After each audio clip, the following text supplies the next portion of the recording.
Evening, race fans, welcome here as we continue on the season for the Fuel Racetrack Designs IndyCar Series. This is race number 10 on the season at the Indianapolis Motor Speedway, but not the Speedway configuration. We're here tonight at the Indianapolis Motor Speedway road course for 55 laps of action. Seth Cole alongside of Sam Dyer. And Sam, these guys, they got 2 weeks of oval racing, but we're back to the twists and turns. Yeah, I mean, they got a little bit of a breather, and they got to see Jason Brophy put on some shows as he got his 2 wins in a row. And we really put it up to him during our last interview with him last race of, hey, could you possibly make it 3 in a row? And I think it's going to be a tall order because Nicholas Johnston is back on a road course where he feels the most comfortable and looks dominant. Nicholas Johnston won that road course trifecta back at Road Atlanta, Mid-Ohio, and Road America. He was top of the board in practice. Right now, top of the board in qualifying with a 1:12.278. I mean, this guy is laying down some blistering lap times. I mean, anybody you see up here as far as practice and qualifying that can challenge him, or is Johnston going to run away with this thing? I mean, just based on lap times alone, there's really no one that's close. But I mean, the closest person to him right now is going to be Riley Thompson, who has been the challenger for this 28 car almost at every road course. It's just been simple mistakes on why Thompson hasn't won any of them.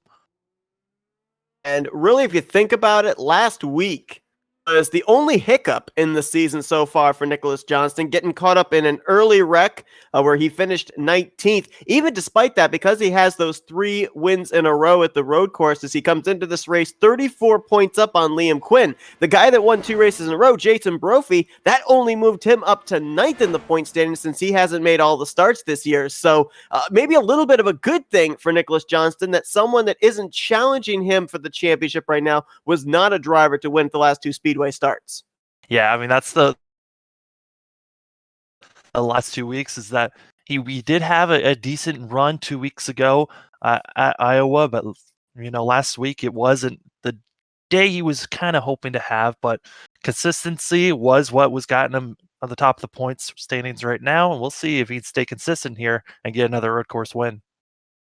55 laps here tonight.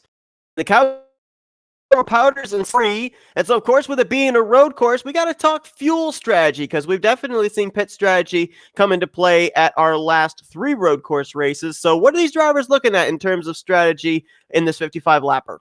So it's 55 laps, but it's looking like it's probably going to be a 2-stop race. Now, the longest that these drivers can really push their cars, if they're saving, is possibly 25 laps, but it's about 22 to 24 laps on fuel. And with 25 laps, if you do the math, they're going to be 7 laps short. So the second time they pit will probably be a splash and go.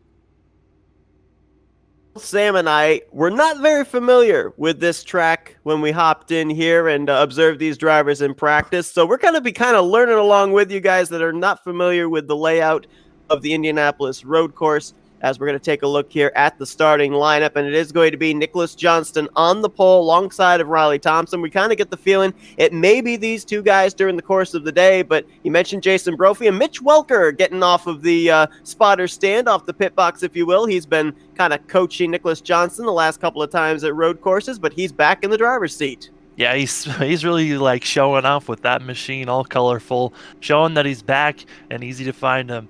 And then in 5th, you've got Kite Bommersbach, who really he's been consistently in the top 5, it seems like, at all these road courses. You got to wonder if he's going to have some hidden speed that might put him in to the top 3. Same deal for Danny Roberts, starting off there in that 6th position for both he and Kite Bommersbach. You kind of get the feeling that they're there. They just can't get that little oomph that they need to close out the deal, especially at the past couple of road courses that we have had. Obviously, with it being a road course, we're obviously going to have road course yellows, but based off the configuration of this track and knowing we got quite a number of straightaways here, are you expecting we may end up possibly seeing a couple more cautions than we're normally used to seeing at road courses?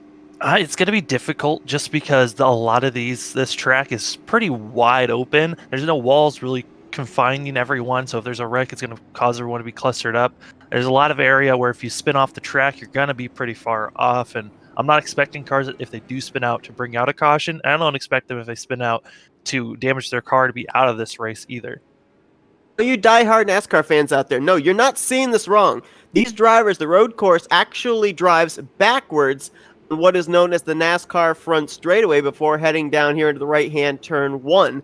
Now, during the course of this race, NASCAR turn 2 over heading towards NASCAR turn 4. That's going to be the straightaway where these drivers are going to utilize a lot of the push to passes that they have. They have 10 here. Obviously, we didn't have them at the speedways, but push to passes come back into play now. We're at a road course. Yeah, there's basically going to be two sections that we're going to be seeing push to pass be utilized here. A lot of the time, we're probably going to be seeing it on the last couple of corners, but you're actually on the NASCAR configuration of this course. Kind of the normal configuration when you hop onto turn 2. You're going to hit the DRS. You're going to be going flat out around that course, and you're going to be going as fast as you can. The push to pass, though, going to be giving your engine just a little bit more speed and horsepower. And right here is our first section that we're probably going to be seeing it used. This is coming out of turn 7, getting down the straightaway to turn 8, which is kind of like a couple of S's there, 8, 9, 10, and 11, before sweeping around to what would be NASCAR turn 2. I've also noticed that the track temperature out there is blistering. I mean, it is 77 degrees, but track temp at 102. There's really no banking in these corners for these drivers to be able to lean on. It's pretty flat, so the track, I think, is going to be very slick. Does that mean we're going to see these guys maybe try and settle in, pick, if someone gets ahead of them, they say, okay, you stay there for now, I'll stay here. That way we make sure we don't slide through the corners. It's going to be difficult to say. I mean, usually at the start of this race, we're seeing a lot of people be as aggressive as they can before everyone gets spread out, and I'm expecting the aggression to continue, even with these hot temps and how slick these machines are going to be. Of them coming there off of what would be NASCAR turn 2. They're now going through what would be NASCAR turn 1 before heading down to the start-finish line on the front straightaway.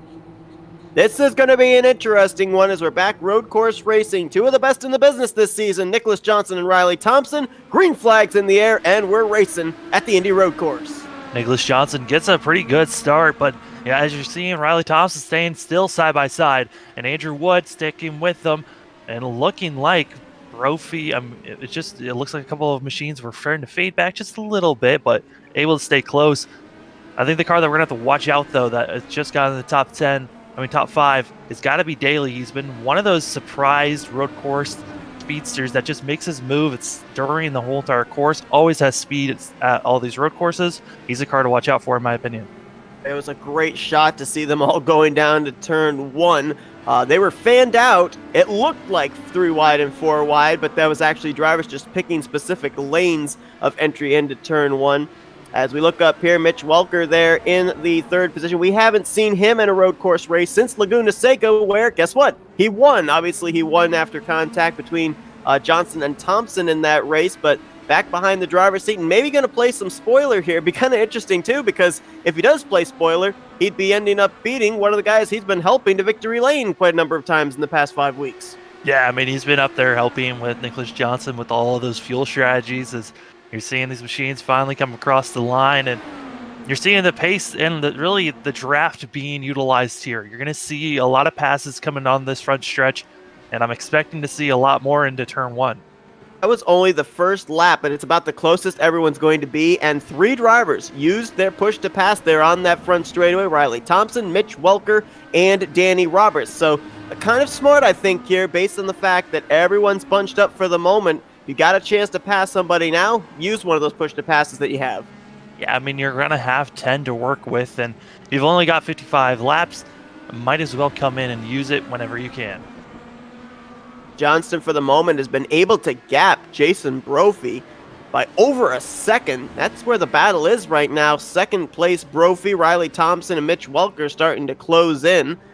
We may have had an issue for the 39 of Will Roberts, who is making an unscheduled stop here. I think he made it actually completing lap 1. So I don't know if he ran into a problem here on the first lap of this race or not. I'm trying to look back, and it looks like he might have ran into a machine during the restart. And you hate to see that type of a start for a machine, but it looks like there's some wing damage on that car, and that's why he's in the pits. You see there, Riley Thompson around Jason Brophy. And I think Nicholas Johnston realized that. Oh, and Thompson's going to cut the course there. Now, I don't know what the rule is. My assumption is if you cut the course, you can't advance your position, which he did not. He's losing a lot of spots, but that's a costly mistake for Riley Thompson. Yeah, it's actually extremely costly, as now he's going to be losing possibly even more positions all the way down back to 6th. Could be losing 6th to Liam Quinn. And this is kind of something we've been seeing being a trend for Riley Thompson here at these road courses. If he qualifies well, he usually makes a mistake in the first 5 laps and drops back, and then he has to work his way back up to the top 3. Back to Mid-Ohio, where he qualified on the pole, and it was either the first or second lap. He overdrove, I think it was the turn 3 right-hander, lost a number of spots, and this is the problem, to your point. He now spends most of the rest of the race trying to come back from a mistake that he made. Back up front, Nicholas Johnston just pulling away, and already with almost a 3-second gap onto second place of Mitch Welker, who's getting challenged by Jason Brophy. Mitch Welker has now gotten around the 88. I think the 88 is letting some drivers by. You just saw him let Byron Daly by. He's been blinking a couple of times there, some connection issues. So I think what he's doing is trying to let drivers by, not cause any issues until the connection settles out. It's like that'd be Byron Daly that's just gotten around him, and that's Danny Roberts right behind him as well. We'll see if Brophy lets him by if that blinking has not settled out. So now Mitch Welker trying to see if he can reel in Nicholas Johnston. You mentioned Byron Daly there as well. We've seen actually Byron Daly have some good numbers at the Speedways last couple of weeks. Also, I believe he finished second at was it Iowa? I'd have to look back and see. But I think right now we basically have Byron Daly as a contender no matter what configuration type of track it is. Yeah, I mean, he's someone that kind of might not have the fastest qualifying, but he's got the race pace that will kick in, and he's usually up front by the middle end of this race. Check here real quick, see about, let's see, he finished at Las Vegas. I knew he had a top 5 in one of the last 2 Speedway races. I couldn't remember which one it was, and he was top 5 in all 3 of those trifecta races of road courses, Road Atlanta, Mid-Ohio, and Road America. Just looking at, compared to our leaders into second place, our leader, Nicholas Johnston, is running. Sorry to cut you off. Boy. There was almost some contact there between Danny Roberts and Jason Brophy, but they kept it together. I mean, we're seeing everyone from second on back. They're all still accordion. They're all still clustered up to one another.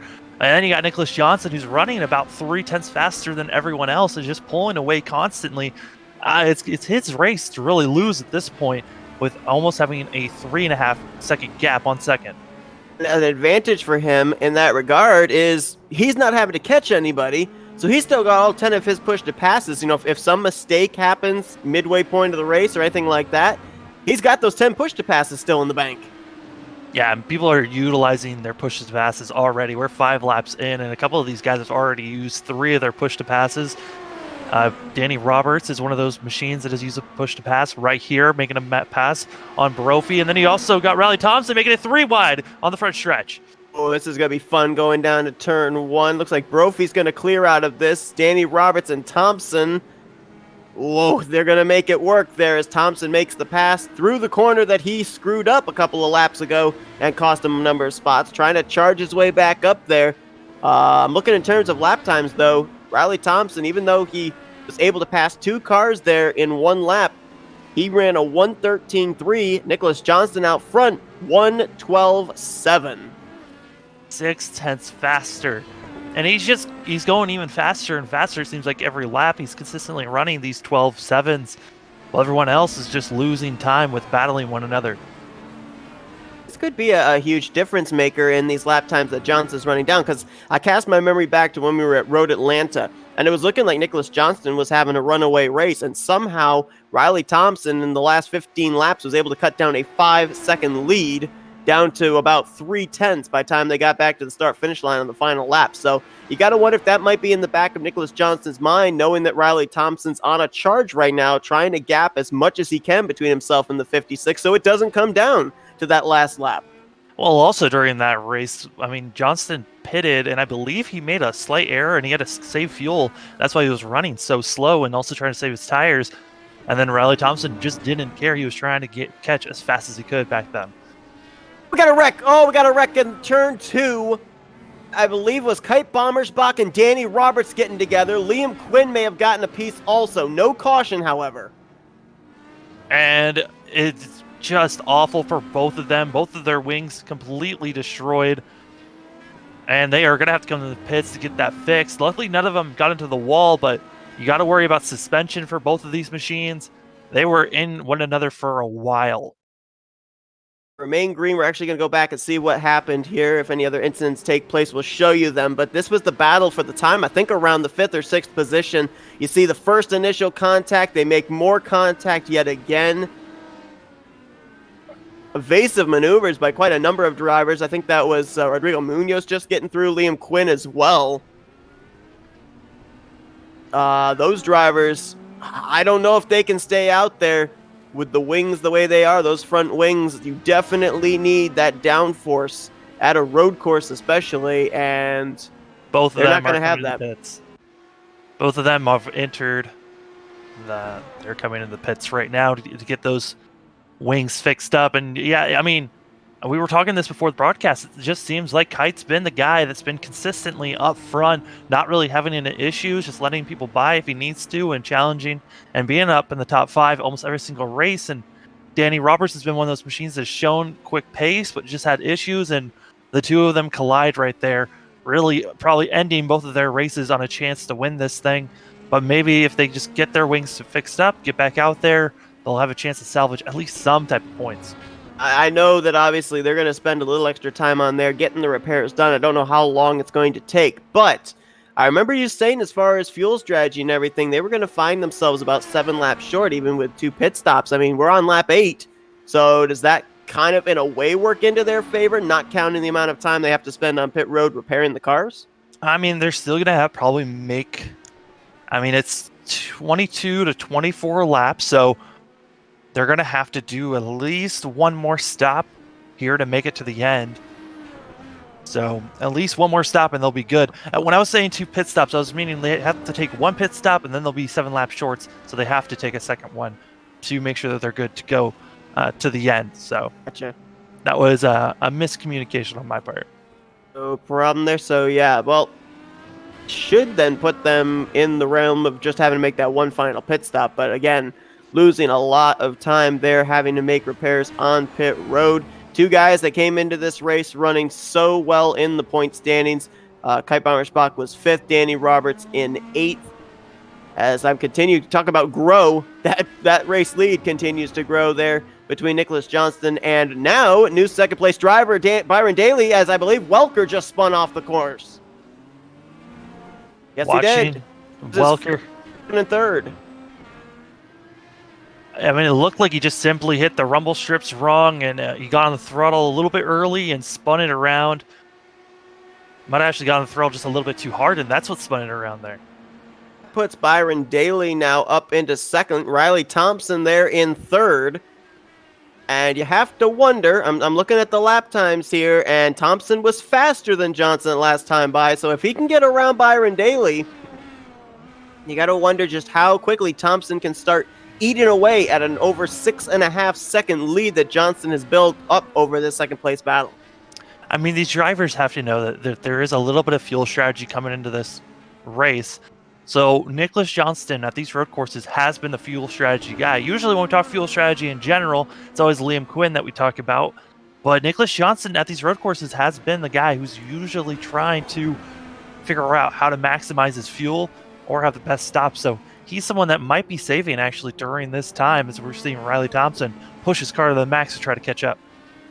And Quinn, our Homestead Miami winner, he's currently in the 5th position. 2nd in the points coming to this race, 34 points behind Nicholas Johnston. And just a couple spots behind him is where you find Andrew Wood, our winner from the season opener at Twin Ring Motegi. He is 7th on the running order right now, and he came into this race 3rd in points, 39 points back. Pretty much these guys really need Nicholas Johnston here on this home stretch to run into some issues, but it doesn't look like that's the case for the 20, at least not right now. See, Thompson made the pass there. He has used up 4 of his push to passes already, and he just used up 1 there by passing Byron Daly for second place. It looks like Liam Quinn had some issues as he's got some wing damage. He had to bring it into the pits, as it looks like he got into contact with a machine. I'm trying to look back to see where this contact happened. Does it look like it happened probably a lap or so ago? If we can find out, he was running up in the 5th position at the time, as we said. Oh! Contact with, is that Rodrigo Munoz in the 09? Believe so. Went into turn 1, it looked like. Nope. We had that damage earlier on. I'm just surprised at how long he was driving around with that damage on his wing, if he had it for that as long as he did. And to go back here real quick, folks, see if we can find out where he got that damage from. It happened somewhere in lap 5. Oh, it was when Riley Thompson made a pass on him in turn 1 of lap 5, went off on the rumble strips, and the rumble strips knocked his wing out. Oh, yep. We got it right here. Is looks like the nose actually came up off the ground as well. There you see, right there, hits the rumble strip. And that's the exact same corner that actually Riley Thompson had his mistake back on the 2nd lap of this race. So there was obviously some type of, it was just a little bit aggression going into those corners, and I had to get that wing fixed up, and it is fixed now for Liam Quinn. So good to see he's still out there, but he is back in 13th position. Gonna close in here on Ryan Heater. That would be for 12th place, and easily makes the pass there as he's trying to fight his way back up into the top 10. Another driver I've noticed who's kind of tapered off the pace, and that's Jason Brophy, who started this race from 3rd position. He's dropped back to 8th. The guy that's moving forward passed him just a couple of laps ago, and that is Cohen Evans in the 17, who now is looking for 6th. Actually, he's looking for 5th and 6th on Andrew Wood and Rodrigo Munoz. Yeah, I mean, Cohen Evans. Oh, they're going to go 3 wide into turn number 1. That's close. As Cohen Evans going to be the one to back out of that. And that was very scary place to go 3 wide into. A little game of chicken there, seeing who was going to lift. But Cohen Evans, the gentleman in that instance, backing out of it. Now he'll set his sights on Rodrigo Munoz. Andrew Wood just made the pass around Munoz, moving him up into the top 5. I'm looking here in terms of lap times, and I don't know what happened that last lap, but Nicholas Johnston ran a 1:14 to the 1:12s put down by Thompson and Daly. I think it was because he was behind. He was behind, I believe, Kai Beimersbach, so that could have been what was making him be so slow, possibly. Have been, yeah, his lap time that time was a low 1:13. Just maybe a tick slower than Riley Thompson, a 0.59 for Johnston, a 0.48 for Thompson. The gap has been chipped down from what was about 7 seconds now to 6.7 seconds, but still a long ways for Riley Thompson to go. And you brought up the question about short pitting. The track conditions are slick. So Wood coming to pit road sooner than others, getting those fresh tires, would that give him an advantage? Because it almost has seemed like all season long, the tires haven't really played as much of a factor as far as new tires against old at the road courses as we would think. Yeah, I mean, that was what it was at the start of the season, but the longer the season's been going on, the more I'm starting to see a lot more wear on these tires for these cars. And I think with the track being so hot, that's what's also allowing these tires to get more beat up as well. And so we're seeing off of these lap times. I mean, our leaders 0.6 off of their best times. So it's one of those things of short pitting actually might be the way to go to maximize yourself on gaining on the person ahead of you. So just moments ago, Nicholas Johnston going around Justin Carey, who is one of 2 drivers that were making their first starts of the season here today. The other being Brad Ringer, who currently is 4 laps down in the 18th position, sitting on pit road. And we did have actually a pass for position back there as well. Looks like that's Mike Hurley going a lap down. Kite Bommersbach getting around Justin Carey, so he's worked his way up to the 15th position after having that unscheduled pit stop with the contact between himself and Danny Roberts. Danny Roberts, at this point, is still back in the 17th position, one lap down. Yeah, and our leader just got by a couple lap machines, so just trying to cruise while you're seeing these cars that are having a little bit of issues having to come into the pits. Is it looks like Jason Brophy now just got done with his pits. Brophy was on pit road, so that drops him back to 12th. So quite a number of the guys that have had good runs here in the past couple of weeks have had early issues in the first 15 laps. Brophy, Liam Quinn, Danny Roberts, Kite Bommersbach. The one guy that hasn't leading this race, Nicholas Johnston. We got a battle for second behind him too between Riley Thompson and Byron Daly. And I've actually been surprised here too because Byron Daly has been able to Riley Thompson, within reach, and he still has all 10 of his push to passes. Oh, while we were talking about those two, the car right in front of him, Justin Curry, just the guy slamming on the brakes, and now he's running a little bit slow in turn number 1, and Andrew Wood had to avoid him there coming around turn number 2. Carey there in his first start, as we mentioned. I think that's on the lead lap. One thing I'm looking at is when I'm looking around the field is these guys that are running in the back, that are running a little bit slower. Turn 1 seems to be their biggest issue, was figuring out that timing of when to slow down. A lot of them have been overshooting it and having to come to a dead stop, back up a little bit, and then take turn 1.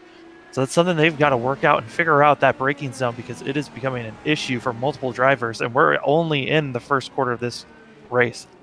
Big reason for that, too, could very well be as well. We mentioned the track temperature. When you go into a braking zone at a track that's slick, it's like those front tires don't want to stop the car at all. They kind of slide. They kind of skid. And so that might be some sensation these drivers are dealing with as well, as Mike Hurley's going to move out of the way of second and third place. Well, Andrew Wood's Wood's out of the way of both of them. So we're starting to see a couple of strategies for these machines, as Andrew Wood now coming into the pits to get his service. He's going to have to make one more pit stop after this, correct? Yeah, I mean, everyone's going to have to make another one. Even if you try to push the car to its limit, your guys still make one more stop. And Andrew Wood made a huge mistake on pit road, over sliding on his pit stall. He had to back up, and that is going to lose him some time. This battle on the track now is going on for the 5th position. That's where you find Cohen Evans trying to hold off Rodrigo Munoz. Those two have been battling for the last 6-7 laps right now. Evans got around Munoz back, I think it was on lap 8 or 9, but Munoz has not let him get away. Another battle that's going on, fresh tires against old. Liam Quinn, we saw him on pit lane about 6 laps ago. He's now reeled in Evan Adams. Quinn has worked his way all the way up to 9th place after that unscheduled pit stop. Justin Curry having more issues. I'm seeing him just spinning it all around this course. He's having a difficult time, and it's just been struggles for that 10 machine. Certainly getting the Indianapolis road course experience, there's no doubt about that. As it looks like the closest battle continues to be for that 5th position. It's even closer now since we last left it, as Rodrigo Munoz still closing in on Cohen Evans, and a little ways behind them, how about Justin Miller? We've only seen him make a couple of starts so far this season, but he's kept himself out of trouble so far, currently having a great run in that 7th spot. Yeah, I mean, if you can just stay consistent, keep your car clean, you're going to finish well at these road courses. I mean, you're seeing a lot of these guys up front having issues and having to come to the pits and fix things up, so staying consistent is the way to go. And I think that's really how Roberto Munoz has been doing so good at a lot of these road courses, is that he's one of those machines that's just stayed consistent while everyone else is having struggles at the track. Mitch Welker, he had spun off the course earlier, currently in that 4th position. Nobody around him as far as competition. Somebody's Riley on pit Thompson road. Is going to be the one that just came into the pits. As you're seeing different machines having different strategies, you're seeing cars short pit trying to gain time, but it's mainly, hey, you got to hit your pit stall perfectly and not make any mistakes, as we saw Andrew Wood make earlier. Another machine in, Cohen Evans. He just came into the pits. Not surprised to see Riley Thompson on pit road because even though he had worked his way up to second place lap after lap, he was losing time to Nicholas Johnston. So I think he's realizing I got to get those fresh tires to gain some ground. It was about 6.5 seconds between himself and Nicholas Johnston. By the time he came to pit road, it was about 7.2 seconds. So he definitely used up his stuff trying to work his way back through the field after he cut the course back on lap 2. Definitely. As I think Cohen Evans came in, and he's having a pretty long stop. I don't know if he had a penalty when he came in, or maybe he had a little bit of optional damage that he had to fix up, but he had a longer stop than everyone else has, which is going to cost them time on the pits and coming back on the track. Well, if we look in terms of the amount of time he spent on pit road, Riley Thompson had an 8.8 second stop. Cohen Evans had a 21.9 second pit stop, and that's in the same vicinity as Kite Bommersbach, who we know when he came to pit road, he came for crash damage. He had a 23.6 second pit stop. So, yeah, that would say penalty to me. As now Justin Miller is up in the top 5 with Roberto Munoz in the top 5. So these guys staying consistent, waiting to see where they are going to land once all the pit strategy and all the pits cycle through. Rigo Munoz has had 1 top 5, 7 top 10s, and 9 starts this season. That is tremendous consistency. As a matter of fact, he's only one of 3 drivers that has more than 7 top 10s this season. The other 2, Nicholas Johnston, Liam Quinn, first and second in the points. I mean, consistency is the key for a lot of things, and that's been Nicholas Johnston, as he is still running sub 113s. As you're seeing everyone else, though, running 113 ones, and Daly actually ran almost a 114, had a little bit of an issue with lap traffic, which is making him lose time. Fastest car on the track that last time around was actually Mitch Welker, the drivers up inside of the top 5, and this time by again the fastest car on track, 2/10 faster than Nicholas Johnston. The problem is he's about 14 seconds behind the 28. Yeah, that's the biggest issue, is a lot of these machines are so far back. I mean, 10th place is our last really car on the lead lap, so a lot of these machines are being lapped down by Nicholas Johnston or just having issues, as I believe we have 3 cars that have retired so far in this race.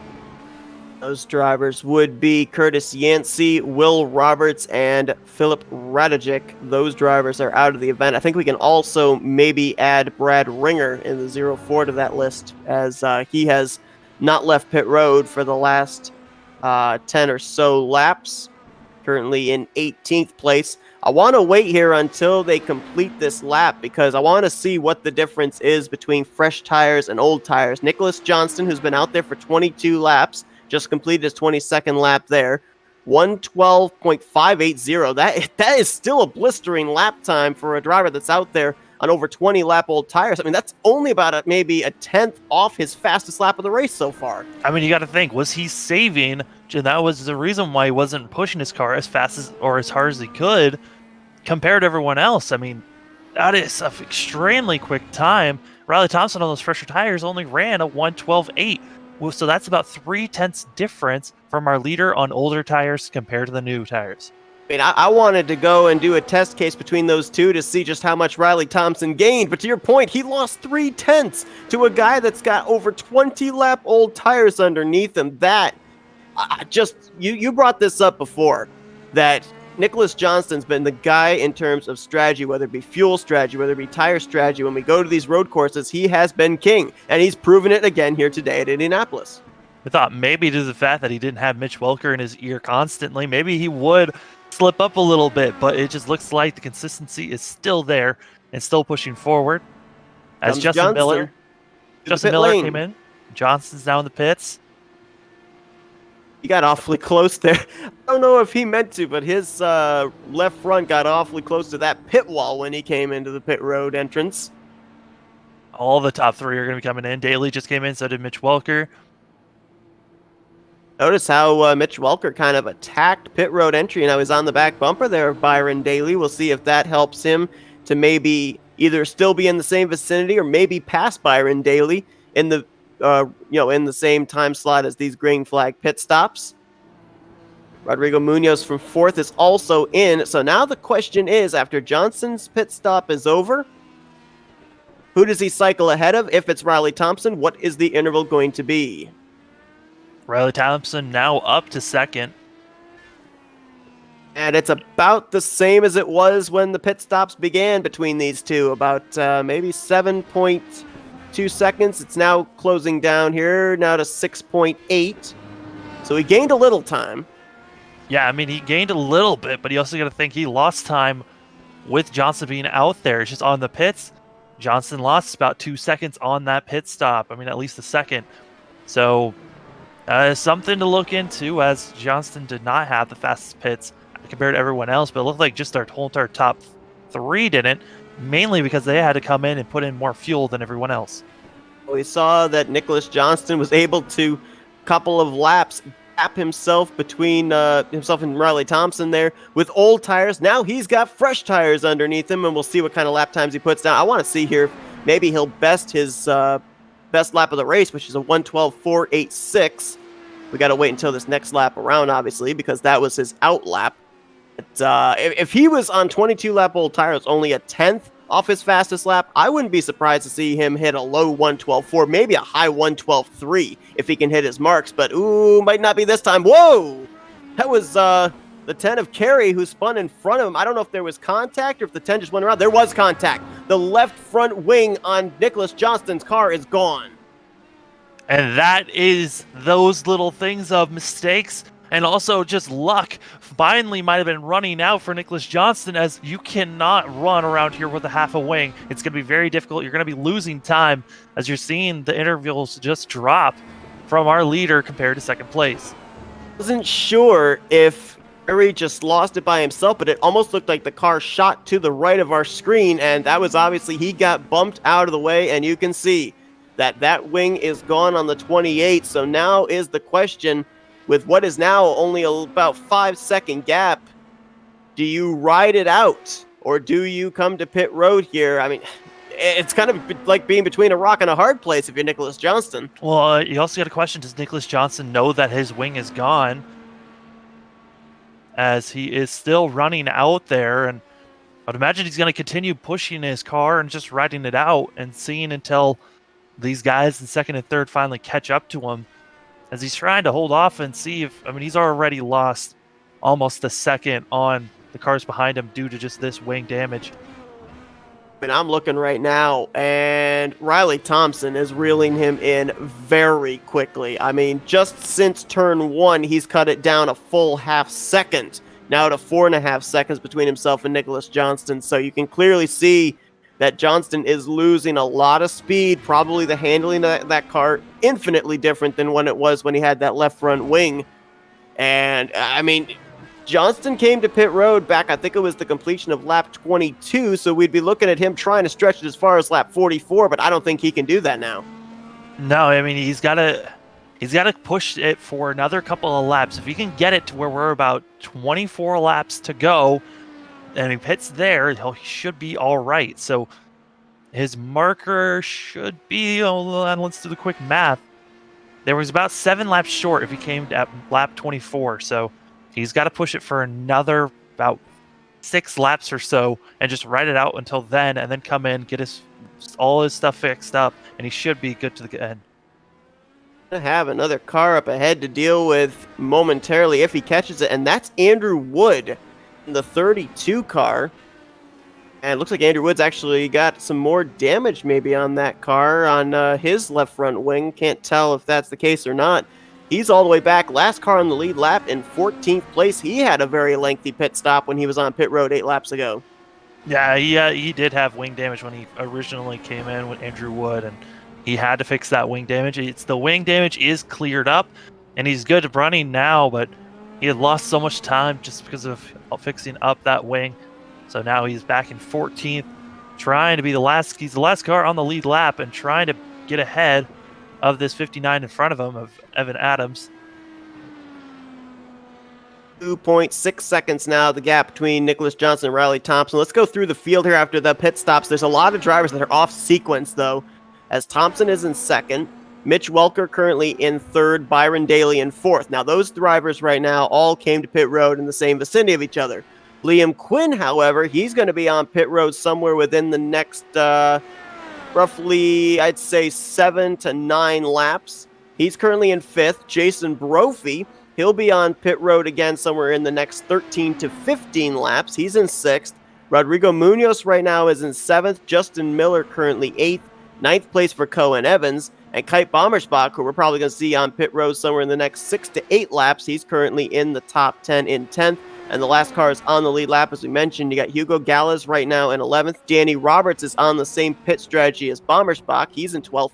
Andrew Woods in 13th, who just got around the 14th place driver, which is now Evan Adams, last car on the lead lap, who looks like just got off course a little bit there, trying to keep ahead of race leader Nicholas Johnston, who's only a couple corners behind him. And after going through the field, Nick Riley Thompson's closed it up by another second. Yeah, I mean, you can already, if you just look back, you can see that 56 is gaining on Nicholas Johnston. And he's got to keep pushing his car. He's got to just ride it out at this point, because if he pits any earlier than now, he's going to be any earlier than lap about 32, he's going to have to come into the pits again. So that's why he's just riding it out right now instead of coming to the pits. Getting on board here with Riley Thompson. Right ahead of him is the race leader, Nicholas Johnston. These two got together back at Laguna Seca. Johnston went on to win the next 3 road course races. Riley Thompson so far has not got a win in his, or a 1 in his win column. So far sitting with a 0. And today could be the day here at the Indianapolis road course, as he's trying to figure out where he's going to make the move. He's used up 4 of his push-to-passes. Nicholas Johnston has only used up 1. Don't know if Riley Thompson would be wise even trying to use a push-to-pass here, just based on how much faster he's been than Johnston. Yeah, I mean, it's safer for him to just save those 5. I mean, the cars behind him, they're not really, if you're looking at the intervals, you've got Riley Thompson here with Nicholas Johnston, and they're about almost 10 seconds ahead of 3rd and 4th. So as long as he just continues the way that he's going, he should be good. And Nicholas Johnston's going to be giving up this position probably right here in turn number 1 as he backs off. Actually continues the fight here with just one side of his wing and actually staying up front of Riley Thompson. And he's going to keep Thompson to the outside of these corners. A lot of right-handers here. Thompson, he had a nice corner there, though. Kept alongside, swings around, and makes the pass on Nicholas Johnston. I mean, making it a little bit more difficult, which is enabling 3rd and 4th just to gain a little bit on Riley Thompson, who now is in our lead and is going to continue being our leader. We'll have to wait and see how much time does Riley Thompson gain on the cars behind him. As we know, Nicholas Johnston is going to come in, and I believe that's Evan Adams spun out in front of those leaders. You are absolutely right. Fortunately, his car was off course, though. Both leaders, Thompson and Johnston, were able to get around him, but a bit of a close call there for the top 2 as Adams finally gets it refired back onto the racing surface. I believe the top 5 all got around him so far, and now he'll punch the throttle and keep it going. So with knowing that these drivers can go maybe at max 24 laps, and we saw Johnston come to pit road on lap 22, completion of lap 22, is he basically, do you think, looking for lap 33, lap 34 to maybe make his last pit stop? I think 32 would be the position. 32 to 33 is his mark. I can't see that he would continue after that, just because you know you're going to make it to the end, come in, get that repair so you can put down the fastest laps for the rest of this race. I mean, we know even with 22 lap old tires, he's almost running faster than his best lap times, as our leaders now trying to pull away as Riley Thompson. So if Johnston, let's speculate Johnston does come to pit road lap 32. To pit road that same lap, try and make sure the 28 doesn't gain an advantage on you there, or do you ride it out a little bit longer, try and get the freshest tires late in this race? I think you stick with your strategy. I mean, Nicholas Johnston did have a strategy involved of probably pushing it as far as he could, and now it has to change. And Riley Thompson, he's got to stick to his guns. He's got one of the fastest cars out here now that Johnston's having these issues. And you're going to be gaining almost 10 seconds just by having these issues with the 28. So you're going to even be gapping the 28 by even more. And there's so much traffic that now Nicholas Johnston's going to have to go through once he comes into the pits. Danny Roberts on pit lane here, obviously completely off sequence after he had to make that unscheduled pit stop early in this race. I don't know, 25 laps to go. I almost think he's going to have to make yet another pit stop before this race is over. I mean, it's going to be close. He's going to have to try to save another lap on top of already having to save to get to 24.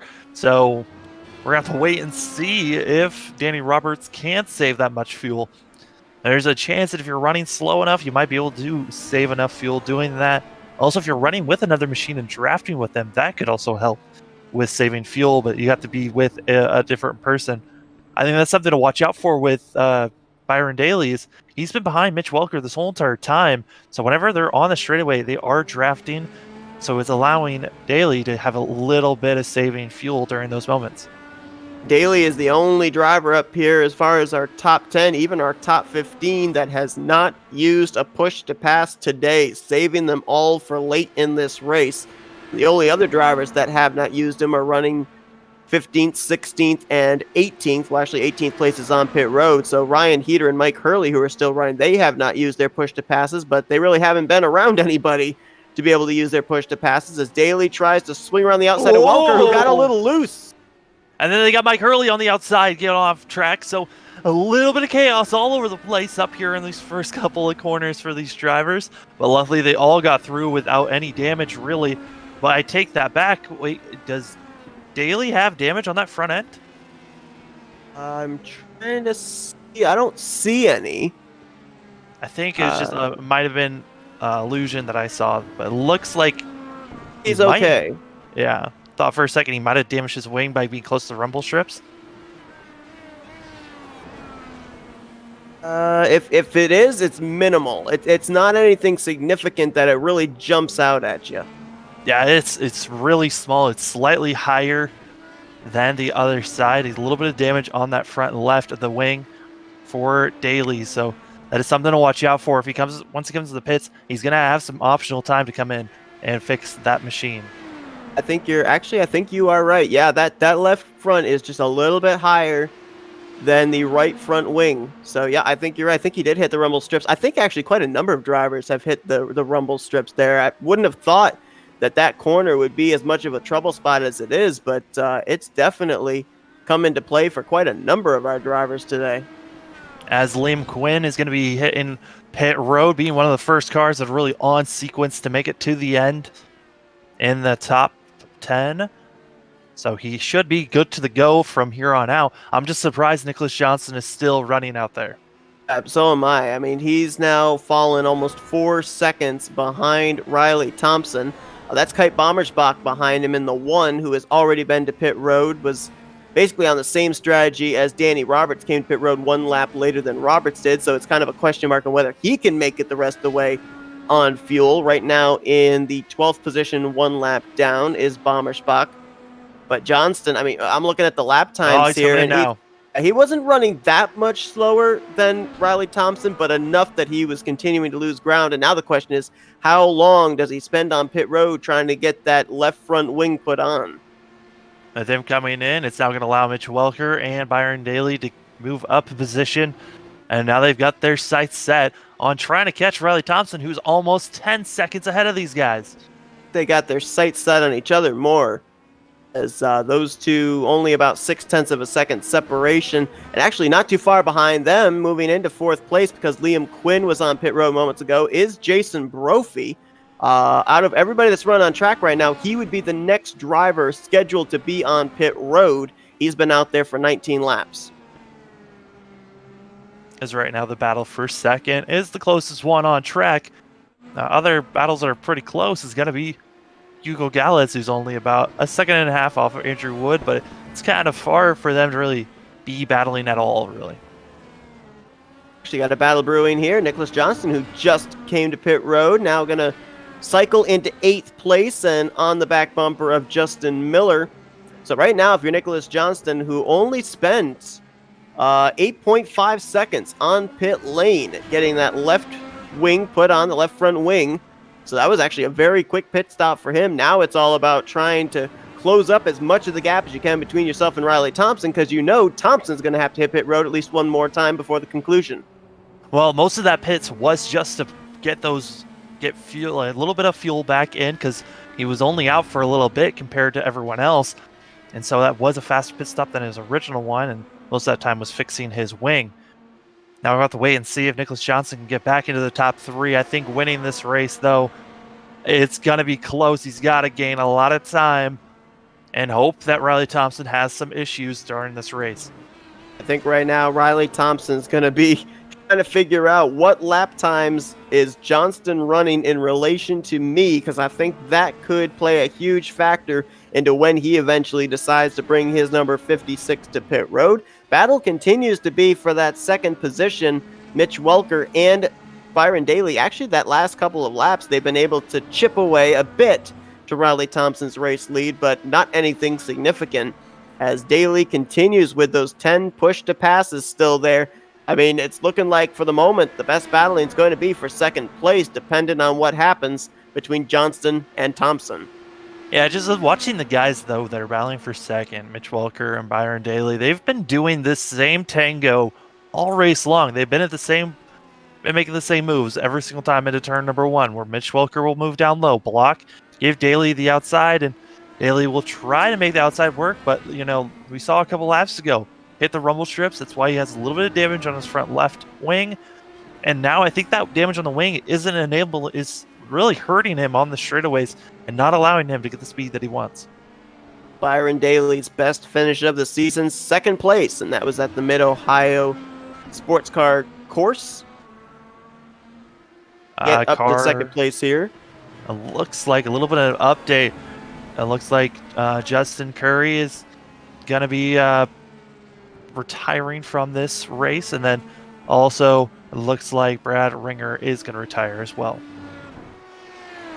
What a wild day for Justin Carey. We saw him off course a couple of times, and of course, very well could be someone putting together the storyline here today after Nicholas Johnston got into the back of him, kind of punted him out of the way there through turns 1 and 2, gave him eventually that damage that saw him come to pit road, and could be the difference maker between who's going to victory lane today and who isn't. Yeah, I mean, it's crazy to think that little moment has shifted so much of the action, where we thought maybe we're going to see Nicholas Johnston get his 4th road course win in a row and possibly win it. But Nicholas Johnston now is putting down some pretty ridiculous lap times compared to everyone else. If we're looking here in terms of where these drivers are on track, Riley Thompson is just now going into turn 8, now into turn 9. Nicholas Johnston just now entered turn 1, so there's still about half a racetrack separating the two of them. I mean, that last lap, it looked like Nicholas Johnston had to make a move on someone. It was a little bit slower than what he was putting down, but he was putting down some pretty fast lap times. In a car that is also putting the same lap times as our leader, that's going to be Cohen Evans in 5th place. Cohen Evans, who is drawing close to making his final pit stop of the day, but we saw this just before the first round of green flag pit stops too. He's got a very good long run car, or else he's very good on the old tires, because he was laying down some good speed before the cycle of pit stops back around laps 22 to 24 as well. Currently in that 5th position, Nicholas Johnston has worked his way up to 6th, and Jason Brophy just moments ago made his final pit stop of the day. Also, Riley Thompson in the pits and did a quick flash and go, as it was only an 8.2 pit stop. So it was a faster pit stop than what Johnson had to do, but Johnson did have to fix his wing. But Riley Thompson is now got Cohen Evans right on his back bumper. Cohen Evans now in the 5th spot, so Thompson cycles out to 4th after his green flag pit stop. More importantly, he is currently about 4.6 seconds, I believe it is, ahead of Nicholas Johnston. So, when Mitch Welker, Byron Daly, Rodrigo Munoz, the top 3 all come to pit road, that's basically what we're looking at for an interval potentially for your race-winning battle, as Welker, for the first time today, out in front leading this race. So we'll see what he decides to do, as currently he's about 24 seconds ahead of Riley Thompson, and maybe the longer he stays out, the quicker his pit stop may be.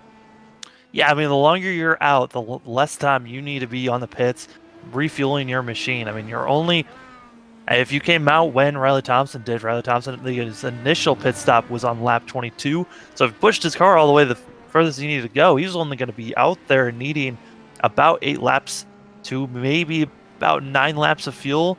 And that would have really shortened that pit time.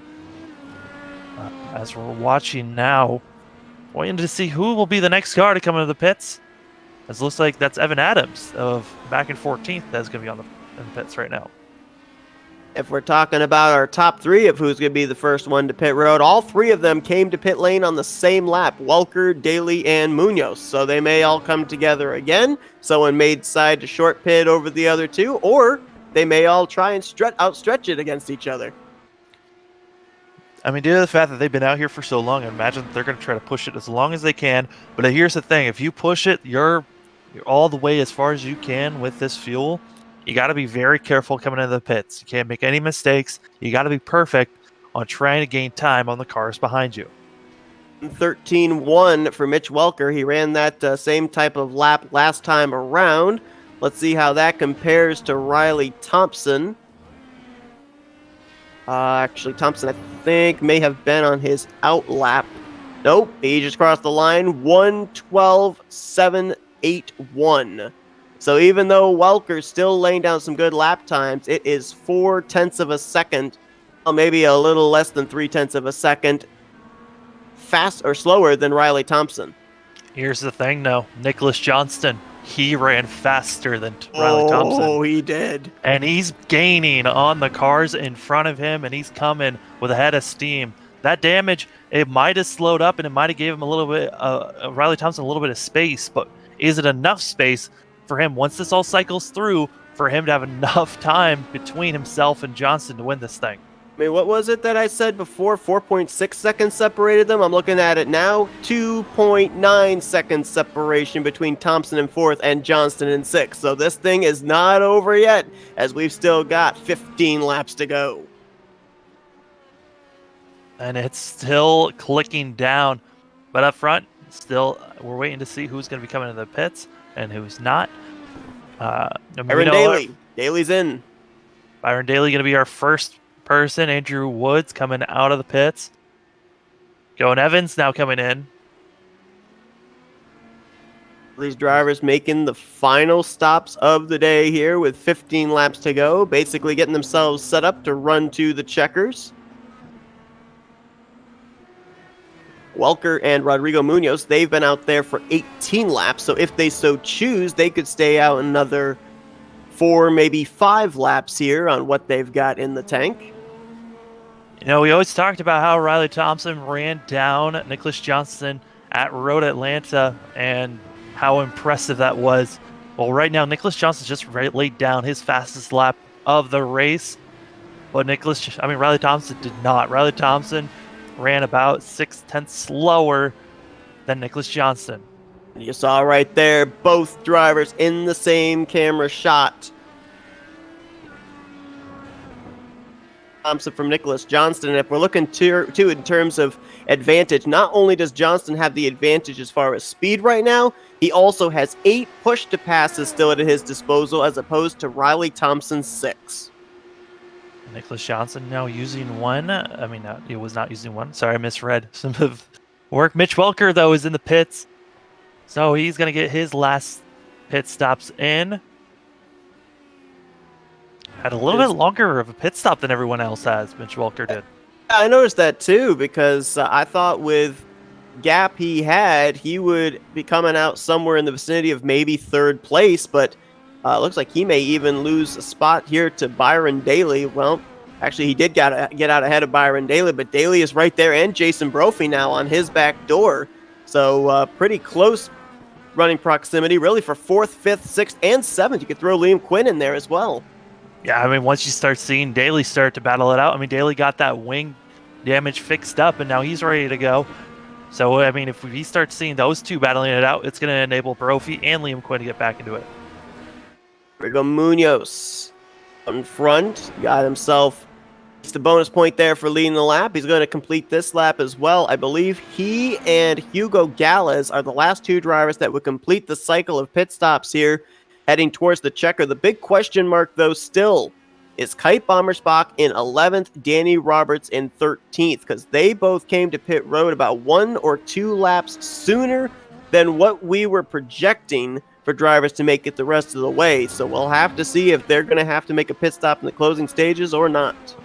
I think Danny Roberts is really the machine that I'm most nervous about. I mean, he has to know that he probably can make it if he pit as early as he did. But at the same time, you never know with these pit strategies. It's going to be close. Board with Nicholas Johnston, and the car that is just ahead of him there is the battle for second, potentially for the race win. When Rodrigo Munoz brings his 09 to pit road, Riley Thompson. The lap times, that last time by, Johnston was a 10th quicker again than Riley Thompson. Now, if he stays a 10th, trying to be a 10th quicker each time, he is not going to gain time on Riley Thompson. Riley Thompson really needs to keep with the pace that he's running and make Nicholas Johnston use up all his stuff. And make sure that he uses it all now and then fades off later on as Munoz comes into the pits. That is a great point there with the fact that we've got 12 laps to go now as Riley Thompson re-inherits the lead. Time and laps are Riley Thompson's best friend. If he can continue to tick them away and manage the gap between himself and Nicholas Johnston, even if he loses a 10th a lap, to your point, that's not going to be enough for Johnston to even get to his back bumper to challenge for the win. Another thing Riley Thompson is really enjoying is the fact that he's got Andrew Wood behind him. At the same time, Andrew Wood is pressuring him to run a little bit faster, and it could be costing him if this battle continues. Just having the car, though, in between them is going to make Johnston have to pass another machine. Unless we see Andrew Wood be kind and just get out of the way for these cars, it's looking like it could be a challenge for Johnston. Johnston came to pit road back on lap 34. Andrew Wood was last on pit road back on lap 41. So he obviously has the fresher tires. We'll have to see if, when Nicholas Johnston gets to him, if Andrew Wood does move out of the way. You have to consider the fact as well that if you win this race, you get some bonus points. And if Andrew Wood can stop Nicholas Johnston from winning this race, that's some bonus points that Wood would not lose to Johnston as far as the championship battle. Yeah, and it really would help Wood dramatically for Johnston not to win this race. But I gotta say, 2 laps ago, Riley Thompson ran his fastest lap of the day, and it was faster than Nicholas Johnston. So Thompson does have the pace to really challenge with Johnston right now, as their last lap was almost identical. So it was a 7:08 for Thompson, a 7:06 Nicholas Johnston. Still have that lap machine of Andrew Wood in between the two of them, and less than 11 laps to go. Right now, Riley Thompson trying to just tick away these laps as quickly as he can. If you look at our top 5, top 6, all of the drivers in the 112 bracket there. The fastest car on track, though, surprisingly enough, was Liam Quinn with a 112.5. He's running currently in the 6th position, though, and of our top 6, he's the one out there on the oldest tires. Also, you got to think that he's behind these 3 machines, so he's able to get the draft once you come off the final 2 corners, which is enabling him to get the most speed that he possibly can. We're going to wait and see with these cluster of 4 cars. We knew they were going to get bunched up at some point, and they're bunching up right at the end of this race. Well, it looks like Kite Bommersbach did not make it on fuel. Danny Roberts, he was the one we really weren't questioning a whole lot about. He actually did have some more damage there, too. I just noticed they beat out the left front wing once again. He might have gotten the rumble strips into turn 1 once more. Who knows? As he will return to the track, still in the 12th position, however. As the battle for third heating up, and Brophy was right under Daly, and they were side by side for a couple of corners. And Brophy makes it a little deep, and now is going to be dropping and losing a position to Liam Quinn, who gratefully is saying, "Thank you, I'll take that." Now he's got a sights set on Byron Daly.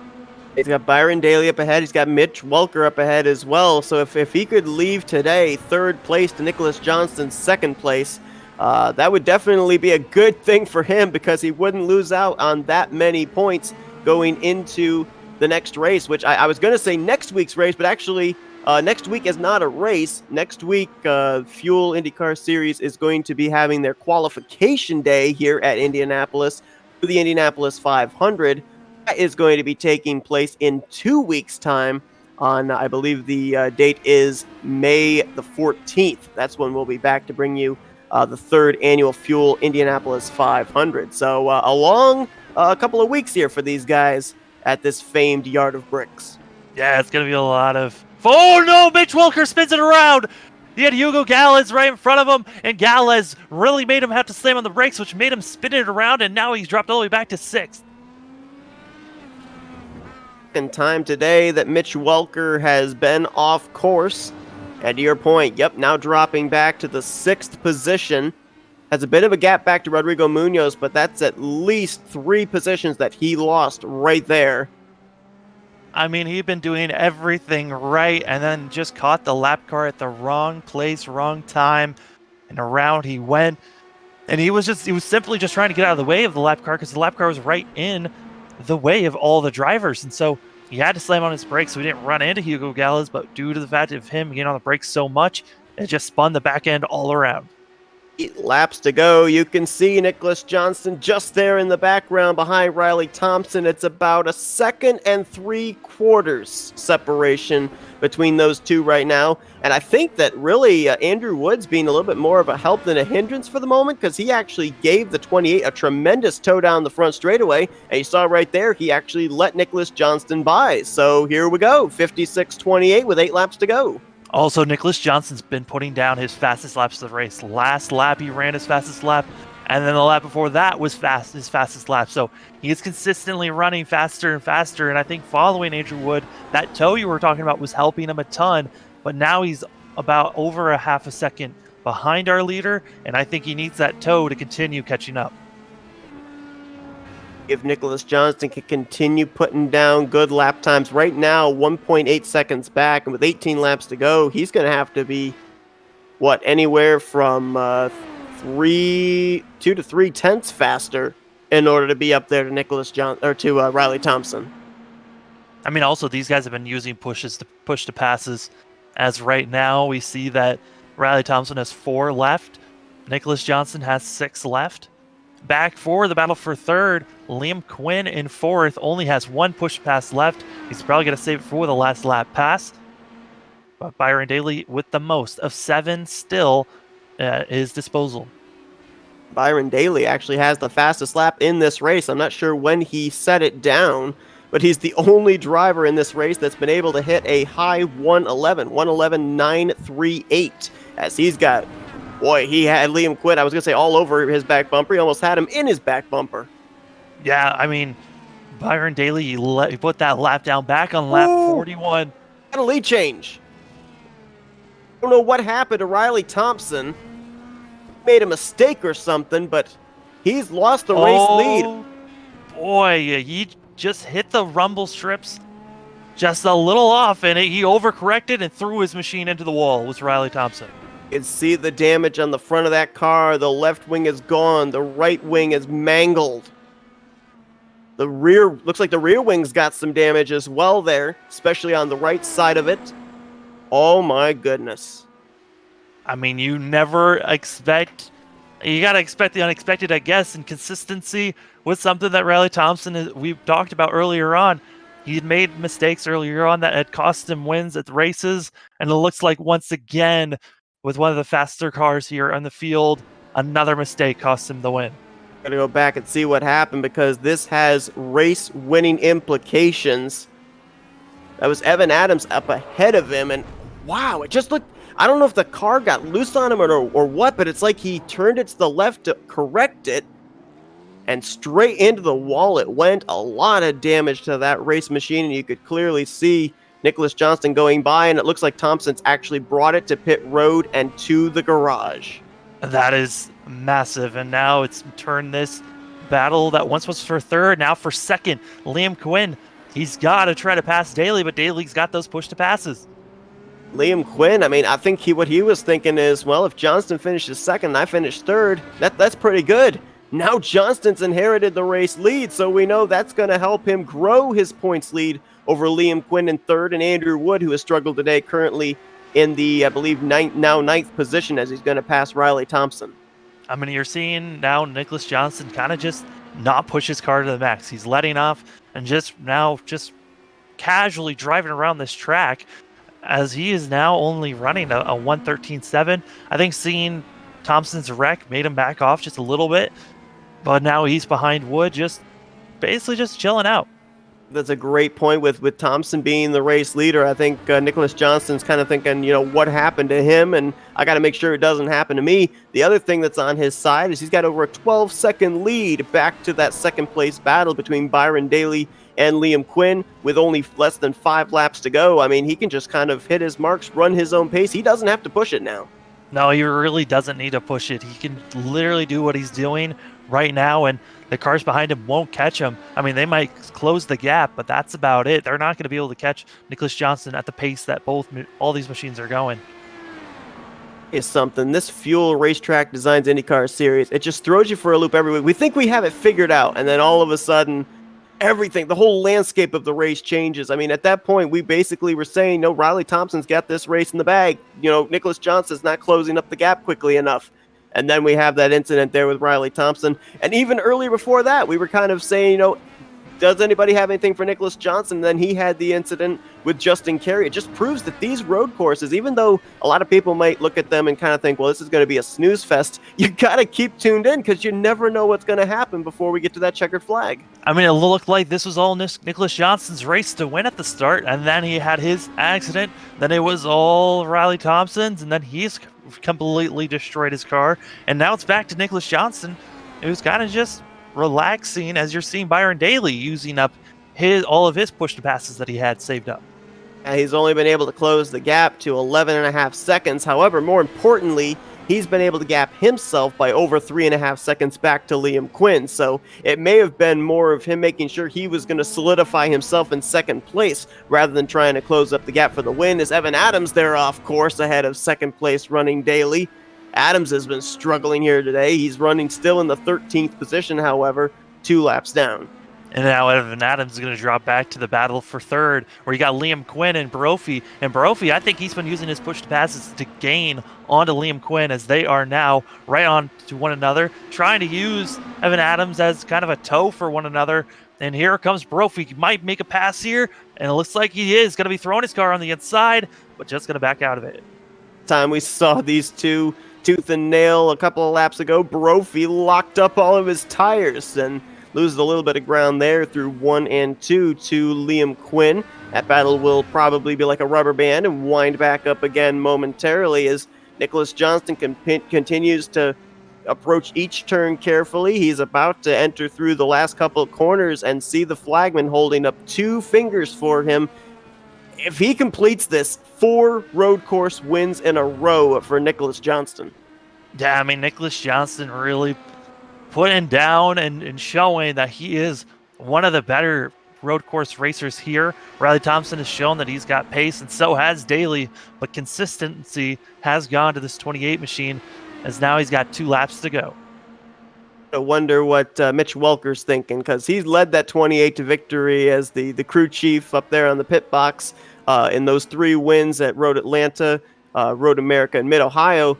He's not up in the pit box here today, and Nicholas Johnston still looks like he may be going to victory lane. I mean, looking at fastest lap times, I got to give it up to Mitch Welker. I mean, he had a great run. He was up here still in the top 5. He was up in 3rd place at the time. Would have been 2nd after all the wrecks that went down, but I mean, it was still a good run for him, even though it is not going the way he thought it was going to end. Well, for that 3rd position, back at it again. You kind of knew it wasn't going to go away. Brophy closes the gap up to about half a car length between himself and Liam Quinn. I mean, the last thing either of these drivers want to do is wreck themselves and take themselves out of a top 5 run. But, I mean, Liam Quinn comes in 2nd in the points. Jason Brophy's running back-to-back wins in the last 2 weeks. So both of these guys want that 3rd position. Yeah, I mean, one's going for points and one's just trying to continue having great finishes. And Brophy, honestly, you got to be careful with these machines and how aggressive they're running. They're getting very close to these rumble strips, and we've seen how ruthless these rumble strips have been to the wings. Flag in the air for Nicholas Johnston, who qualified on the pole position. Had to come to pit road for an unscheduled stop midway through this race after contact with a lap machine. After Riley Thompson's mistake, he re-inherits the lead and is looking like he's going to pick up not only his 4th win at a road course, but his 4th win on the season as well. We're going to follow back still at this battle for 3rd place, as it is the battle on the final lap between Quinn and Brophy. And honestly, Brophy is trying everything he can. He tried on the outside going into turn number 1, just not able to get it done. And this is probably one of the places where you're not trying to make a pass. You're just trying to get as close as possible. Coming around this corner, though, they're got to make a move somewhere. As right now, Liam Quinn has used up his push to pass, and Brophy still has his. Going to have the draft on the straightaway as well as a push to pass is coming through the final few corners here. Nicholas Johnston's going to head to the front straightaway. Looks like he's already doing some celebratory burnouts here, kind of sliding back and forth out of the final turn as he's going to bring it down to the checkered flag and win here today at the Indianapolis road course. Let's follow this battle for 3rd back to the start-finish line. And here they come, coming around the last corner. Is Brophy on the outside using his push to pass. He's going to be close coming around the corner. They're going to be side by side coming around. It's going to be Brophy coming in at 3rd. Aimed it perfectly, used his push to pass. Liam Quinn could do nothing as he had already used up his. He'll finish in 4th. Behind Brophy, Byron Daly, and race winner Nicholas Johnston. Mitch Welker brings it home last car in the top 5. But Nicholas Johnston basically, we said this after the 3 road course races at Road Atlanta, Mid-Ohio, and Road America. He's thrown down the gauntlet saying, hey, you want the championship? Come and take it from me. And right now, nobody's been able to answer him. I mean, he thought maybe Brophy was that guy getting his 2 wins in a row, but came back to a road course, and Nicholas Johnston said, I'll take a win for this one. I want to give a little bit of a shout out to Danny Roberts. We thought maybe he wasn't going to have enough fuel to the end, and he made it all the way to the end on that pit stop. And he finished in 12th. Most of this race running from 15th down through 17th after that unscheduled pit stop. A great comeback finish for him. Same for Kite Bommersbach, who pitted on the same lap, unscheduled, and finished in 10th, did Bommersbach. So what could have really been a horrible points day, even though the fact that they're going to continue to lose ground to Nicholas Johnston, I mean, what could have been certainly pales in comparison to what they were able to get. Definitely, as Nicholas Johnston, congratulations on getting another road win. And I think he really was the car to watch out for with how fast he was running in practice and in qualifying. I also want to point out, too, that really it may not seem like it, but this was an important win for Nicholas Johnston, because let's remember, last week at Las Vegas, he ran into issues, did not finish up inside the top 10, finished 19th. Look at some of these tracks we've got coming up, some more speedways. We got, of course, Indianapolis, the speedway configuration for the Indianapolis 500. After that, we've got the Milwaukee Mile. So, these are not tracks that are road courses that Nicholas Johnston can kind of get out of harm's way.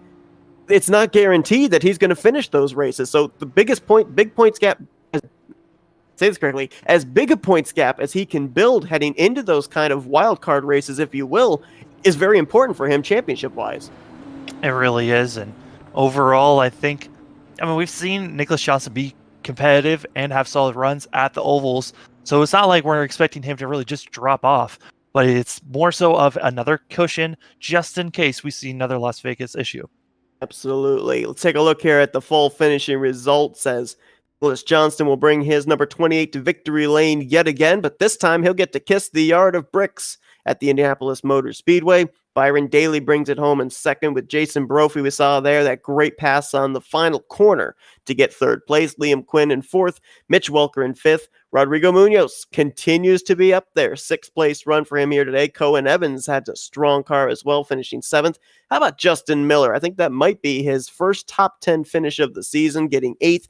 Andrew Wood, even though he finished a lap down, he finished right there behind race leader Nicholas Johnston, will finish in 9th, and Kite Bommersbach, we mentioned, battled back for 10th. The rest of the cars that finished this race, Hugo Gallas in 11th, Danny Roberts 12th, Evan Adams 13th, Mike Hurley in 14th, And after that, all the rest of these drivers were back behind the wall before the conclusion of this race. And I guess the big heartbreak of the day, no doubt, Riley Thompson finishing in the 15th position after what was looking like his race to lose.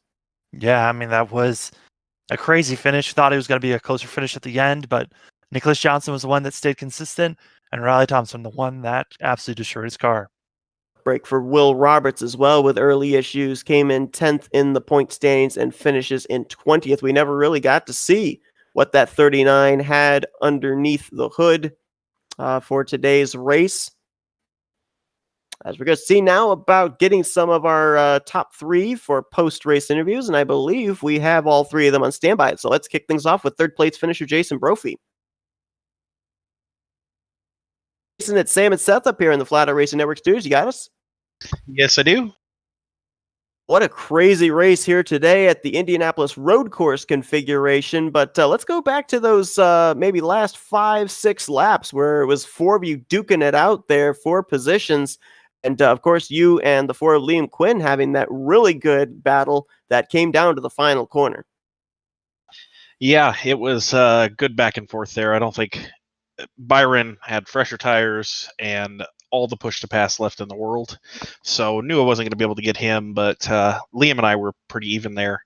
I messed up trying to make a move on Byron, and he got past me, and then I think he had a slow down. That let me get close enough to where I could try and pull up. Eric told me on the second to last lap he burned a push to pass, so I knew not to. And I was able to keep right with him at the draft. And then I had one push to pass coming out of the last corner onto the straight there, and it was enough to get me past him to the line. So, all in all, pretty good race for me, given how it started. Having to pull over, I had some network issues combined with being out of sorts completely with the driving because of it. So, I need to get out of the way, and pretty happy to come back with that and still get a podium. Glad they cleared up. That's a great point. I've actually forgotten that you had those connection issues early on, so it was kind of a comeback run for you. Sam and I, when we come to these road courses, we try and pinpoint where the trouble spot is, and there really wasn't a trouble spot as far as a corner, so to speak. But it really seemed like the place that everybody was having issues with were those rumble strips going down to the turn one entry. Were you experiencing any of that, or did you know that drivers were having experience with that? And what did you do to make sure you didn't run into those problems? Crossing the turn one, the only thing I ever fought is I got like a 2-second slowdown there. But otherwise, I had no issues with that, being able to cut across that. I think if you got along it too early, you could have probably kind of high centered the car somewhat, and it would have been very difficult to deal with. But that corner generally, as long as you enter wide enough, you can kind of cheat yourself out for the second corner. It's more the second corner that matters. So I didn't feel that. It's hard to make a move there. I don't know that I ever completed one. Really, I think the only move I might have completed was on push to pass around Liam there. So that's not quite true, but still. But yeah, I think the bigger problem was just, if you came out of say 7, and depending on it, or if you caught the curbs in I think it's 6, the long left-hander, it would try and kind of kick sideways some, but you could use that to your advantage at the same time to kind of get it to rotate a little better rather than push out. So, Yeah, I mean, Jason, we were seeing a lot of fuel strategy coming into play. I mean, we knew it couldn't be a one-stopper, and it seemed like people were coming in at different points. What was your idea for the pit strategy, and were you with a team when talking about fuel strategy? Eric was acting as my spotter for this, since he, doesn't run ovals or doesn't run road courses. So he was acting as my spotter, but really my fuel strategy came down to when I caught up to someone I couldn't, if I was going to be slowed down by trying to pass them on the first one, I would have rather ran it as long as I could because the car got faster as the fuel got lighter. But I had to pit on the second run just because I didn't have any more fuel. So it was basically the first one. I just responded to basically I was going to be stuck behind 2 people, and I wanted to make sure I came out in front of them. And I think I cleared them by 4 or 5 seconds once they pit. So it worked out. Got myself in clean air. Clean air was pretty key. It was real tough behind people to kind of hold the car through the infield section to even be close enough to try and make a move. So They survived the road course version of Indianapolis. Of course, a lot of stuff continuing on here in the next 2 weeks. Indy now with the Speedway section. You got the qualifying for the Indy 500 next week, and of course the Indy 500 the following week. So with all that coming up, obviously a full list of events taking place here at this historical racetrack. And after a third place run here today, we're going to now let you do some shout outs. Sure. I want to shout out to Eric for acting as my spotter. I appreciate it. It helped, being able to get the push to pass info as much as anything. I can know when someone's on the button, that kind of thing. I'm real glad iRacing put that in. I want to say Liam, Byron there running real clean. I never really got to Mitch. I know he spun, but everybody was doing a pretty good job there going back and forth. So, and I guess Will and Evan for putting on the show. So yeah.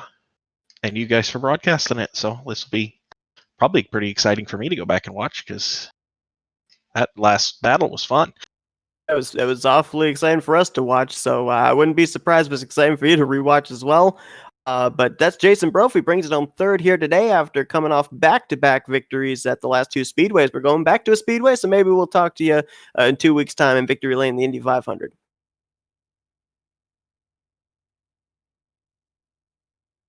And let's get our second place finisher here, Byron Daly. Byron, it's Sam and Seth up here in the Flatout Racing Network studios. You got us? Yes, I do. We saw a lot of drivers early on with everybody bunched up, using up their push to passes, but you really didn't use yours until the second half of the race. Talk about what kind of brought about that strategy.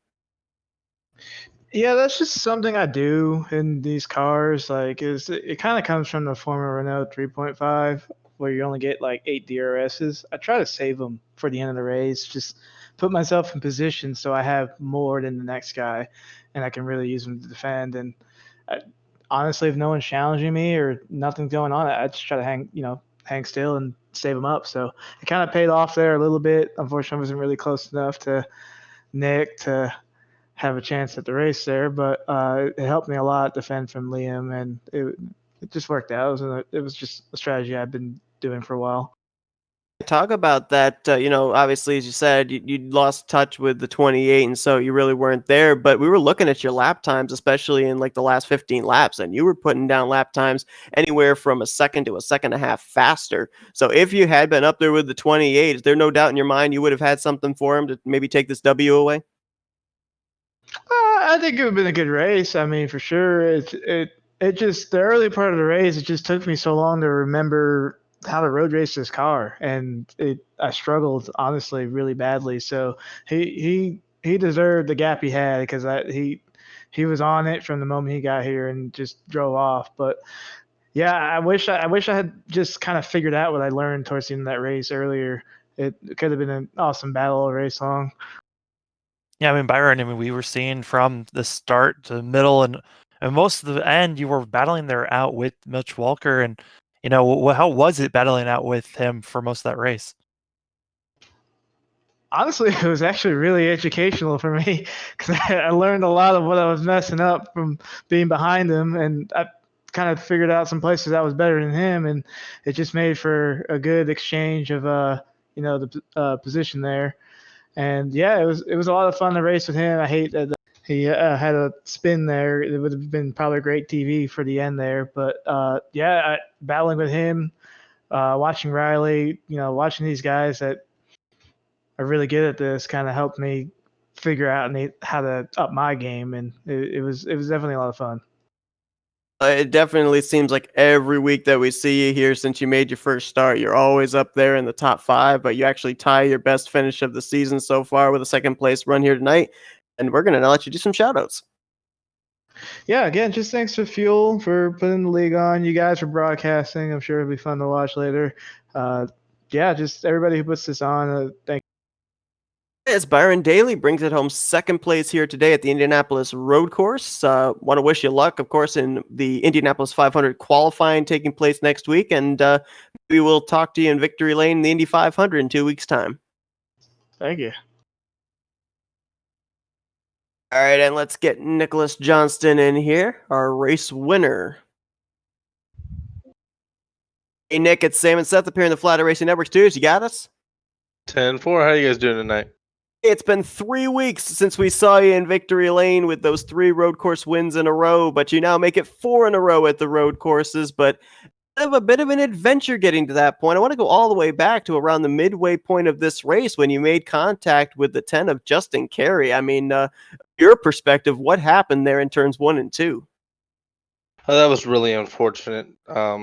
We had gone out to a pretty big lead there at the mid part of the race, and I was feeling really good. I could almost cruise to the finish there. I had a really good first stint and had a fairly decent lead, and then we come through turn 1 and 2 there, and he's on the right side of the track. So I'm okay. Well, I guess he'll just stay to the right, and I'll go around the outside through turn 3. And he started to go left, and I had to jump to the right and get on the brakes, and I couldn't. I mean, I had nowhere to go. Unfortunately, ran right into the back of him and ripped off the left front of the wing. And at that point, I knew I was gonna have to wait it out until I could make it on one last stop. Because if I would have pitted immediately, I would have had one more drive through to top off later on in the race. And even with the way I did it, it was going to be close if I was going to be able to race rally there at the end for the win. Um, Luckily for me, he had a little bit of bad luck there, just a little mistake, and wrecked the car on the backstretch. And from there, I could just kind of cruise to the finish. Mentioned about waiting it out, and when we talked to you with your other wins at Road Atlanta, at Mid Ohio, at Road America, you said you had a clear cut strategy and that you executed it exactly the way you wanted to. When you had that contact and that damage from that 10 car, that change up any strategy you had originally had starting this race? Oh yeah. Basically, tonight luckily was not a fuel mileage race. It was just a pretty straight cut 2-stop strategy, and just depend on when you want to take your stops. I mean, if you want to split it up into 3 even stints or 2 long stints and a short stint at some point in the race, you could do that. And I had planned on having my short stint be at the end of the race, so I was going to run that fuel tank out and then pit and go to the end. But with the wing damage, I was going to lose too much time doing that. So basically, I just went until there was 22 laps to go, put me in my fuel window, came down, took the wing, and went from there. Yeah, I mean, Nicholas, you've been kind of Mr. Consistent all season long. That's why you're in the points lead. And last week was kind of a fluke. How are you feeling about our next race at the Indy 500? I'm really excited for the Indy 500. I think I've made a lot of gains in the oval racing so far this season. Vegas, I thought I was looking really good. I was up there in the top 5. Then one of the drivers ended up hitting the wall and came down the track and gave me some side pod damage. That's when I started falling towards the back. Eventually, got turned and ended the night anyways, so it doesn't matter. But I feel like I've made a lot of gains on the oval side of things. So, I mean, Indy's Indy. How can you not be excited about Indy? Absolutely. I mean, you've already kissed the bricks once here tonight, so maybe you'll get to a second time here when we eventually get to the third running of the Fuel Indianapolis 500. But another solid outing for you here at a road course. You expand the streak for road courses. We only got one more road course on the schedule, Watkins Glen, so we'll see if you can finish out the season sweeping the last 5 road course starts. But for now, we're going to let you do some shout-outs. Yeah, we'll have to talk to Fuel to see if there's any type of bonus for sweeping the Indianapolis weekends. Anyways, I just want to thank Volvo and Shell for being on the car, Volvo for all the horsepower, Project 2 Racing for all of their help. The guys are a great team. They all did a great job tonight. Mitch with it, he had a pretty good finish. He had a couple mistakes there that kind of hurt him towards the end, but he was running really well. And unfortunately for Kite, he had a little come together with another driver early on, which kind of hindered his night. But I think we all showed pace. We all had a good time, and hopefully we'll come qualify up towards the front next week for the Indy 500. I just got word from the Fuel admins. The bonus is you get 2 golden brick trophies instead of 1 if you win both races. So, Sounds perfect. but that's Nicholas Johnston. He brings it home P1 yet again at a road course, this time here tonight at the Indianapolis road course. Congratulations. Go enjoy your victory. Thank you, guys. You have a great night. And that concludes tonight's coverage. And Sam, we said at top of the program, neither one of us were familiar with this configuration. None of us were really familiar with this track in any way, shape, or form outside of the speedway version of it. We've got 55 laps of experience under our belts now. So what's your impressions of the place? I mean, it's wide enough for you to make some moves, but at the same time, this track is not nice to you if you make a mistake. And we saw that. I mean, some of these guys, it was some of their driving mistakes and sometimes just unlucky moments. And This track is looked pretty ruthless to some of these drivers. I'm looking here at our top 10 in the point standings. Outside of maybe two drivers, Cohen Evans and Rodrigo Munoz, everybody in the top 10 had some type of an issue in the course of this race. So, no doubt about it, this is a game-changing road course, and it proved it here tonight in several different ways, with quite a number of lead changes as well, with drivers that we had pegged at the time as the favorite to win. But the end result is the end result, with Nicholas Johnston going to victory lane. Of course, as mentioned, we will not be with you next Thursday night.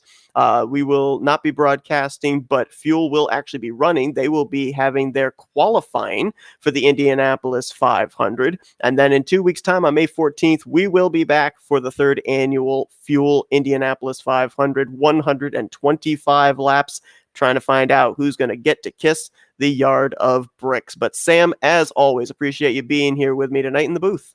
Always a pleasure. Thanks, everybody, for tuning in. Hope you guys enjoyed tonight's broadcast. Again, we'll see you in 2 weeks' time as you've once again been watching another broadcast courtesy of the Flatout Racing Network.